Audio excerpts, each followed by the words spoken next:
Нет в республике или во всем мире людей, которые равнодушны такому процессу, как международное зло, терроризм. Никто из нас с вами не поддерживает любое злодеяние против человечества, независимо от вероисповедания. Тем более, если это происходит целых не против личности одного-двух, а целых народов. Что нам делать в этих случаях? Кто-то сидит в интернете, все призывает к чему-то. Я хочу просто предостеречь этих ребят. Есть сегодня экстремизм и терроризм. Если вы пишете в интернете что-то, не призывайте к чему-то, чтобы вас завтра за это не привлекали к ответственности. Хотим мы этого, не хотим, вы все равно к этому идете. Отсюда все начинается. И Сирия отсюда начиналась.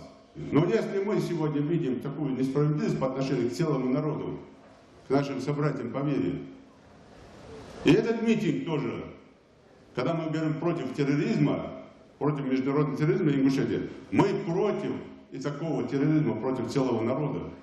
Где бы это ни происходило, мы против. Конечно, мы дальше будем и отслеживать, и смотреть за этим, и соболезнования выражать, и всячески будем стараться помогать. И если будет возможность оказать гуманитарную помощь, все вместе соберемся, окажем помощь. Как мы делали и нашим братьям в Сирии. Мы несколько раз оказывали гуманитарную помощь. Да, мы не говорим об этом. Если надо, давайте будем говорить об этом. Но мы же помощь оказываем для того, чтобы политизировать это. Как я слушаю священнослужителей, левая рука не должна знать, что делает правая рука, если ты милостыню даешь. Так я понимаю. Но наша сегодня с вами помощь этим людям в молитвах. Давайте молиться за них.